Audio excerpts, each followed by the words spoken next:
जी नमस्कार दोस्तों, मैं शिवाजी सर हिंदी सीखे चैनल के माध्यम से आप सभी को हार्दिक अभिनंदन एवं वंदन करता हूं। दोस्तों आज का जो टॉपिक होगा हमारे हिंदी सीखे चैनल के माध्यम से बायोलॉजी से WBC, यानी हम कल के पिछले वीडियो में हमने RBC के बारे में बताया और परिसंचरण तंत्र क्या होता है उसके बारे में बताया। उसके बाद परिसंचरण तंत्र में कौन कौन अंग भाग लेते हैं उनको बताया। तो अगर आप अभी तक इस सब चीज़ों को समझे नहीं है तो पीछे के वीडियो में जाकर जरूर देखिएगा। प्ले लिस्ट में जाएंगे, बायोलॉजी का एक अलग वीडियो पार्ट है, संविधान का अलग है, हिंदी का अलग है, संस्कृत का अलग है, यूपी स्पेशल का अलग है। तो अगर इन सब्जेक्टों से संबंधित यदि आपको किसी भी प्रकार का कन्फ्यूजन होता है तो वहाँ प्ले लिस्ट में जाइए और बहुत ही बढ़िया ढंग से उस वीडियो को देखेंगे, तब चीज़ें समझ में आती है। किसी ने कमेंट किया था सर जी कि राज्यसभा के बारे में निर्माण कैसे हुआ, तो मैं बता दूं कि आप राज्यसभा जब पढ़ते हैं तो उससे पीछे जाएंगे तो पीछे जो वीडियो है तो संसद के बारे में बहुत ही डिटेल हमने बताया है, वहाँ जाएंगे आप उन चीज़ों को समझ लेंगे। चलिए आते हैं दोस्तों,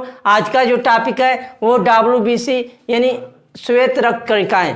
दोस्तों कल के वीडियो में कुछ इसमें के पार्ट हमने पढ़ाया था, आज उसके आगे के पढ़ाने के जा रहा हूँ। ठीक, तो बिल्कुल अंत तक बने रहिए, कहीं मत जाइए। इस चैनल को अधिक से अधिक सब्सक्राइब कीजिए, लाइक कीजिए और अपने दोस्तों के पास शेयर करना मत भूलिए। दोस्तों कल यहाँ तक चला था और इसके बाद आज ये सब आपको WBC की कणिकाओं के बारे में बताया जाएगा। उसके बाद आज रुधिर वाहिनियाँ पढ़ाएंगे, प्लेटलेट्स पढ़ाएंगे, इन सब चीज़ों को रक्त वर्ग के बारे में बताया जाएगा। तो बिल्कुल आप परीक्षा के दृष्टिकोण से बहुत ही इंपॉर्टेंट टॉपिक है, बिल्कुल अंत तक बने रहिए। ठीक, चलिए आते हैं। देखिए दोस्तों WBC कल हमने बताया था, यानी श्वेत रक्त कणिकाएं। श्वेत रक्त कणिकाएं दो प्रकार की होती है, एक होती है कणिकामय, यानी कहने का मतलब यह है कि एक जो श्वेत रक्त कणिकाएं होती है उसमें दानेदार कण पाए जाते हैं, उनको कणिकामय श्वेत रक्त कणिका कहा जाता है। दोस्तों बहुत इंपॉर्टेंट क्वेश्चन बन सकता है कि श्वेत रक्त कणिकाएं कितने प्रकार की होती हैं, तो दो प्रकार की होती हैं। ठीक, एक कणिकामय होती है, यानी एक में दानेदार कणिका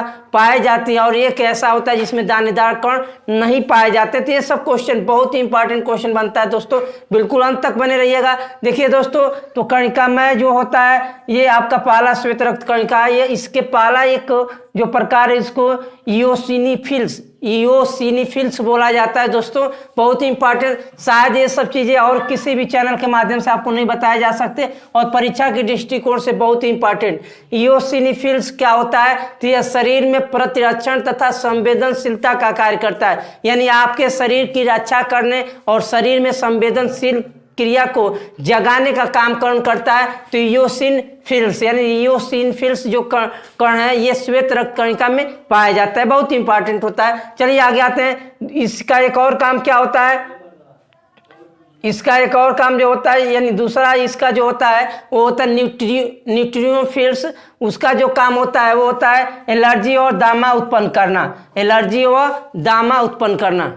ठीक, आगे चलते हैं दोस्तों। एक और प्रकार जो होता है उसका काम क्या होता है, तो ये जीवाणुओं में अन्य पदार्थों को नष्ट करते हैं। यानी कहने का मतलब है कि कणिका में जो श्वेत रक्त कणिकाएं होती हैं उसमें शरीर में प्रतिरक्षण संवेदनशीलता का कार्य होता है, एलर्जी और दामा उत्पन्न करने के कारक होते हैं। उसके बाद ये जीवाणु और अन्य पदार्थों को क्या करते हैं, नष्ट करते हैं। दोस्तों बहुत ही इंपॉर्टेंट टॉपिक आज का है, बिल्कुल बने रहिएगा परीक्षा। अगला जो दूसरा प्रकार होता है श्वेत रक्त कणिका का अकर्ण कोशिका, यानी कहने का मतलब है कि ऐसी श्वेत रक्त कणिकाएं जिनमें कण दानेदार कण नहीं पाए जाते, दानेदार कण नहीं पाए जाते, उसको हम क्या बोलते हैं, अकर्ण कोशिका। दोस्तों ये दो प्रकार का होता है, एक होता है लिम्फोसाइट, एक होता है लिम्फोसाइट। लिम्फोसाइट का मतलब क्या, इसका कार्य क्या होता है कि ये प्रतिरक्षियों को बनाती है, यानी एंटीबॉडीज का यह निर्माण करता है आपके शरीर में, आपके शरीर को रोगों से लड़ने के लिए यह कार्य करते हैं। यानी क्वेश्चन यही बनता है दोस्तों कि मतलब जो आपका WBC होता है ये रोगों से लड़ने के लिए सहायक होता है। ठीक, क्वेश्चन बन सकता है कि कौन रक्त कणिका 3 प्रकार की होती है, तो कौन ऐसी रक्त कणिका जो रोगों से लड़ने में सहायक होती है, तो ये आपका WBC और उसमें कौन होता है, लिम्फोसाइट प्रतिरक्षियों एंटीबॉडीज का निर्माण करता है। दूसरा होता है मोनोसाइट शरीर में भ्रमण करते हुए रोगाणु और जीवाणुओं को नष्ट करता है। कहने का मतलब यह है कि WBC अकर्ण कोशिकी का जो दूसरा प्रकार मोनोसाइट है इसका कार्य क्या है कि शरीर में भ्रमण करते हुए रोगाणु और अन्य जीवाणुओं को नष्ट, यानी आपके शरीर में जो रोगाणु होते हैं, जो जीवाणु होते हैं हानिकारक, उनको नष्ट करने का काम करता है। बहुत इंपॉर्टेंट आज का टॉपिक है दोस्तों, बने रहिएगा बिल्कुल अंत तक, कहीं मत जाइए। चलिए आगे आते हैं। इसी में अगला जो टॉपिक है वो है प्लेटलेट्स। तो प्लेटलेट्स क्या होता है, इसको क्या बोला जाता है, थ्रोम्बोसाइट्स। थ्रोम्बोसाइट्स, ठीक, यानी पहला जो हम आरबीसी पढ़ाए थे उसको इरिथ्रोसाइट बोला जाता है, डब्ल्यूबीसी को ल्यूकोसाइट बोला जाता है और प्लेटलेट्स को थ्रोम्बोसाइट्स बोला जाता है। दोस्तों बहुत इंपॉर्टेंट टॉपिक है। चलिए दोस्तों, प्लेटलेट्स का काम यही होता है कि आपके शरीर में जो द्रव का थक्का बनने में, या यानी द्रव को रक्त का थक्का बनाने में सहायक होता है कौन, तो प्लेटलेट्स। इन प्लेटलेट्स के द्वारा रक्त में थक्का बनाया जाता है। ठीक, आगे आते हैं दोस्तों, इसकी जो संख्या होती है प्रति घन mm 3 लाख, यानी एक घन मिमी में 3 लाख इसके कण पाए जाते हैं। ठीक, आगे आते हैं दोस्तों, इसका निर्माण क्या होता है, तो अस्थिमज्जा में, यानी जो आपका प्लेटलेट्स होता है इसका निर्माण कहाँ होता है, अस्थिमज्जा में होता है। एक चीज और बता दें कि यह केवल मनुष्य में ही पाया जाता है। ये केवल कहाँ पाया जाता है, किस में पाया जाता है, तो मनुष्यों में ही पाया जाता है। चलिए आगे आते हैं, इसका जो जीवन काल होता है वो 7 से 10 दिन, यानी 7 से 10 दिन तक इसका जीवन काल होता है। इसकी कोशिकाएं जो होती है 7 से 10 दिन तक जीवित रहती हैं। बहुत इंपॉर्टेंट। आगे अगला जो है रक्त में थक्का, यानी कहने का मतलब जो प्लेटलेट्स है वो रक्त में थक्का बनाने के लिए सहायक हो। देखिए रक्त में थक्का कौन कौन बनाता है, एक तो विटामिन के हो गया, ठीक, उसके बाद आपका फाइब्रिनोजन बताए थे पिछले वीडियो में, जाकर देख लीजिएगा, फाइब्रिनोजन, ठीक, उसके बाद प्रोथाम्बिन, ठीक, और आपका प्लेटलेट्स। ठीक, तो ये आपके जो है रक्त में थक्का बनाने में सहायक होते हैं। और हिपैरिन एक ऐसा पदार्थ है जो यकृत में निर्मित होता है, वह रक्त में थक्का नहीं, रक्त को जमने नहीं देता। तो ये सब चीज़ों को हमने कल बताया था।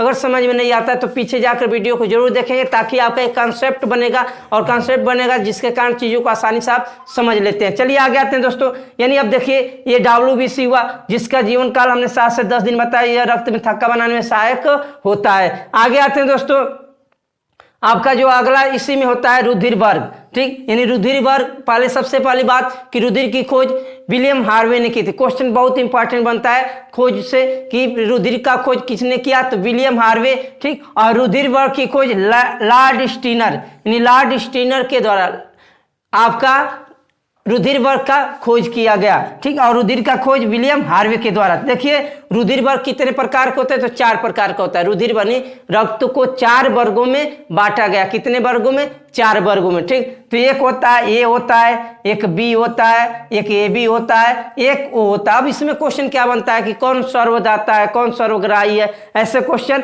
बनते हैं। ठीक, तो मैं बता दूं, देखो थोड़ा बहुत आप कॉन्सेप्ट लगाएंगे, दिमाग लगाएंगे तो चीजें कभी भूलती नहीं है। जैसे मान लीजिए लोग बोलते हैं कि ओ माई गॉड, ठीक, तो गॉड क्या है, सर्वदाता है। ठीक, उसी तरह इसको कोरिलेट करेंगे तो वो क्या है, तो सर्वदाता, यानी ओ माई गॉड, तो गॉड क्या है, सर्वदाता है। गॉड को सभी लोग सर्वदाता बोलते थे, यानी ओ माई गॉड, यानी वो क्या है, तो सर्वदाता है। ये भी क्या है, तो ये भी आपका सर्वग्राही है। ठीक, और ए और बी, यानी ये आपके 4 रक्त वर्ग होते हैं। ठीक, अब देखिए ए में आपका बी एंटीबॉडी पाया जाता है, और बी में ए स्मॉल ए एंटीबॉडी पाया जाता है, और उसके बाद ए बी में न तो ए न तो बी स्मॉल, न तो स्मॉल ए न तो स्मॉल बी एंटीबॉडी पाया जाता है, और ओ में ए और बी दोनों एंटीबॉडी पाया जाता है। बहुत इंपॉर्टेंट टॉपिक, बने रहिए, कहीं मत जाइए। एक नया जो आपका एक रक्त वर्ग की खोज किया गया, उसका नाम है RH फैक्टर। बहुत ही इंपॉर्टेंट और बहुत ही खतरनाक माना जाता है। ठीक, चलिए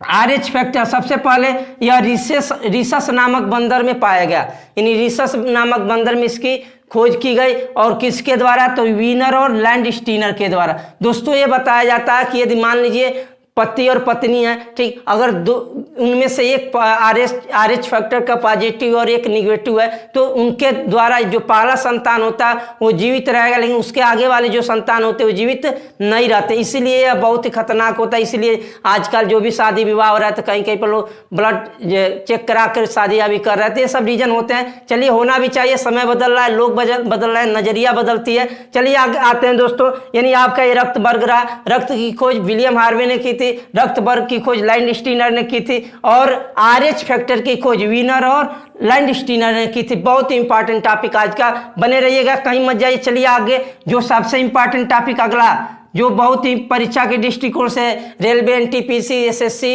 MTS, CGL तमाम परीक्षाओं के लिए यूपी से संबंधित अन्य राज्यों से संबंधित यह एक ऐसा टॉपिक लेकर हम आए हैं जो भारत की सारी परीक्षा में क्वेश्चन बनते हैं। चलिए आते हैं दोस्तों, रुधिर वाहिनियां। इन कहने का मतलब है कि आपके शरीर में रुधिर का जो परिवहन जिन माध्यम से होता है उसी को हम रुधिर वाहिनियां कहते हैं। ठीक, अब देखिए रुधिर वाहिनियां दो होती हैं, एक होती है धमनियां, ठीक, जिसको आर्टरीज बोला जाता है, और एक होती है शिराएं जिसको वेन्स बोला जाता है। ठीक, अब देखिए बहुत ही इंपॉर्टेंट क्वेश्चन क्या होता है, तो धमनियां क्या करते हैं, बहुत ही आराम से समझिएगा। धमनियों का काम क्या होता है कि यह हृदय से शरीर के विभिन्न भागों तक, यानी हृदय से शरीर के विभिन्न भागों तक शुद्ध रक्त को प्रवाहित करती है। यानी क्वेश्चन बनेगा कि शुद्ध रक्त किसके द्वारा प्रवाहित होता है, तो धमनी के द्वारा। और एक थोड़ा बहुत अंदर से क्वेश्चन बनता है, तो धमनी कहां से कहां तक रक्त ले जाती है, तो हृदय से शरीर। देखिए दोस्तों, हृदय का काम क्या है, तो हृदय क्या करता है कि आपके एक पंप करता है, एक दाब उत्पन्न करता है जिसके द्वारा आपके शरीर में रक्त का परिवहन आसानी से हो जाता है। बस हृदय का कार्य यही होता है, यानी हृदय से पंप होता है तो यह रक्त शरीर के विभिन्न भागों तक जाता है। और कैसा होता है रक्त, तो शुद्ध होता है। ठीक, अब इसमें क्या होता है, शुद्ध रक्त के साथ आपकी ऑक्सीजन प्रवाहित होती है, भी ध्यान दीजिएगा। शुद्ध रक्त जब आपके शरीर में जाती है तो उसके साथ ऑक्सीजन गैस का भी परिवहन होता है। ठीक, यानी धमनी का काम क्या है कि शुद्ध रक्त को हृदय से शरीर के विभिन्न भागों तक ले जाना। बहुत ही शानदार क्वेश्चन बनता है। उसी का एक अपवाद होता है, अपवाद भी क्वेश्चन बनता है कि कौन ऐसी धमनी है जो शुद्ध रक्त को नहीं प्रवाहित करती है, अशुद्ध रक्त को प्रवाहित करती है। ठीक, तो ध्यान दीजिए, पल्मोनरी धमनी, पल्मोनरी धमनी जो है यह हृदय से, ये भी बहुत शानदार क्वेश्चन, बेहतर क्वेश्चन बनता है। पल्मोनरी जो धमनी है यह हृदय से फेफड़े तक, यानी हृदय से रक्त को कहां ले जाती है, फेफड़े में ले जाती है। और कैसा रक्त होता है, तो वह शुद्ध। ध्यान दीजिएगा, फेफड़ा क्या करता है, रक्त को शुद्ध करता है। ठीक, और जब रक्त को शुद्ध करेगा तो इसीलिए हृदय से अशुद्ध रक्त कहां जाता है, तो फेफड़े में जाता है। मैं ये हृदय का पार्ट अगले वीडियो में जरूर बताऊंगा। ठीक, तो बेहतर तरीके से इसको समझ लेंगे। ठीक, चलिए, यानी पल्मोनरी जो धमनी है वह अशुद्ध रक्त को हृदय से फेफड़े में ले जाती है, और जब फिर से शुद्ध हो जाता है तो फेफड़े से हृदय में आता है। ठीक, यानी क्वेश्चन बनेगा कि कौन ऐसी धमनी है जो अशुद्ध रक्त प्रवाहित करती है, तो पल्मोनरी धमनी। ठीक, और कहां से कहां तक, तो हृदय से फेफड़े तक। बहुत इंपॉर्टेंट। ठीक, आगे आते हैं, दूसरा जो आपका शिरा वाहिनियां जो होती है वो होती है शिराएं या शिरा। ठीक, जिसको अंग्रेजी में वेन्स बोला जाता है। इसका काम क्या होता है दोस्तों, तो इसका काम ये होता है कि शरीर के विभिन्न भागों से अशुद्ध रक्त को हृदय तक लाना। बहुत इंपॉर्टेंट क्वेश्चन बनता है। ये क्वेश्चन सारे परीक्षाओं में पूछे हुए क्वेश्चन है। मैं बिल्कुल क्वेश्चन टू क्वेश्चन पढ़ाने का प्रयास कर रहा हूं, समय को आपके बर्बाद करना नहीं चाहता हूं। चलिए, इन शिरा का काम क्या होता है कि शरीर के विभिन्न भागों से अशुद्ध रक्त को हृदय में ले जाना। ठीक, शरीर के विभिन्न भाग से, और लेकिन एक चीज ध्यान दीजिएगा, जो शरीर के विभिन्न भागों से अशुद्ध रक्त आते हैं उसके साथ कार्बन डाइऑक्साइड गैस होता है। ठीक, इन कार्बन डाइऑक्साइड गैस के द्वारा होता है। ठीक, यानी शरीर के विभिन्न भागों से अशुद्ध रक्त को हृदय तक ले जाने का काम कौन करता है, शिरा करता है। ठीक, अशुद्ध रक्त, शिरा क्या करता है, तो अशुद्ध रक्त, धमनी क्या करता है, शुद्ध रक्त। ये सब कंफ्यूजन थोड़ा पॉइंट होता है, तो इसको आप बढ़िया से ध्यान दीजिएगा। ठीक, आगे आते हैं दोस्तों, एक अपवाद होता है पल्मोनरी शिरा, यानी पल्मोनरी धमनी उसमें था, पल्मोनरी शिरा इसमें है। ठीक, तो पल्मोनरी शिरा जो है यह अशुद्ध रक्त प्रवाहित करती है। कौन सा रक्त, तो शुद्ध रक्त। ठीक, अशुद्ध रक्त कहां से, तो फेफड़े से हृदय से। एक चीज ध्यान दीजिएगा, कंफ्यूजन बिल्कुल दूर हो जाएगा। फेफड़ा क्या करता है, तो रक्त को शुद्ध करता है। तो जब भी रक्त फेफड़े से जाएगा कहीं भी तो क्या होगा, शुद्ध होगा। जब फेफड़े में आएगा तो क्या होगा, अशुद्ध होगा। तो ये कंफ्यूजन पॉइंट आपका दूर हो गया होगा मेरे हिसाब से। चलिए, यानी पल्मोनरी शिरा क्या करती है, तो शुद्ध रक्त को फेफड़े से हृदय में ले जाती है। तो बहुत ही इंपॉर्टेंट टॉपिक रहा, ऐसे ही बने रहिए दोस्तों। आगे भी हमारे द्वारा बायोलॉजी के जो महत्वपूर्ण क्वेश्चन बनने के पार्ट होते हैं वहां से मैं वीडियो ऐसे ही प्रोवाइड करता रहूंगा। लेकिन इस चैनल को अधिक से अधिक सब्सक्राइब कीजिए, लाइक कीजिए, और आप इस चैनल को अधिक से अधिक शेयर भी कीजिए। इसी के साथ नमस्कार, धन्यवाद।